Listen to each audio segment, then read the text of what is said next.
A healthy 35-year-old is midway through an intense workout.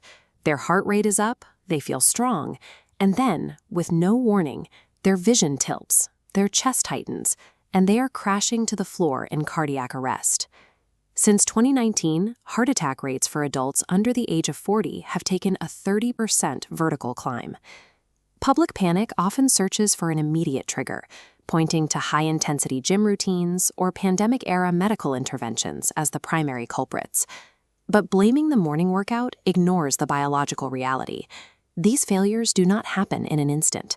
They are decades in the making.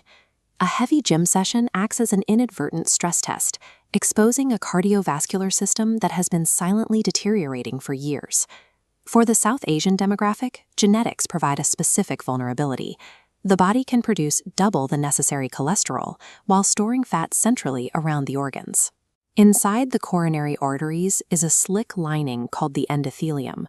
Chronic stress and high blood pressure turn blood flow into a battering ram, ripping microscopic tears into these smooth walls. This cross-section shows the long-term impact of refined carbohydrates and cooking oils. Over 20 years, yellow plaque packs into those microscopic scratches, slowly narrowing the channel. Because the heart operates with a 70% surplus of blood supply, a 50% blockage produces no symptoms. The resting heart receives the volume it needs, leaving the patient unaware of the danger. The plaque continues to accumulate until the thin membrane covering it stretches tight, like a balloon at its limit. A sudden surge in blood pressure, triggered by a heavy lift or a sprint, causes that membrane to rip. Jagged particles spill into the bloodstream. The body instantly forms a clot to cover the tear.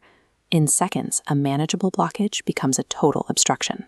Blood flow stops, the electrical system shorts out, and the heart fails. Behind every sudden cardiac arrest in the news is a 20-year biological countdown that finally reached zero. Traditional medicine often waits for this emergency to arrive, relying on invasive stents or bypass surgeries to manually open the artery after the failure has occurred.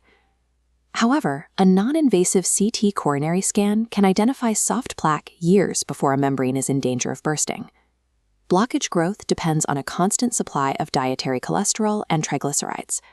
By eliminating cooking oils and animal fats, the body stops receiving the raw materials used to build these walls, effectively halting the accumulation process. If main arteries fail, the heart has a backup. Millions of dormant collateral vessels act as a secondary highway. EICP treatment uses pressure waves from the legs to wake them up, forcing blood into this web to create a functional bypass without surgery. This is a physiological process backed by FDA approval and major insurance providers, using the heart's own infrastructure to restore blood flow. Shifting focus from emergency surgery to early detection and the heart's natural backup lanes makes it possible to eliminate the threat of sudden cardiac death.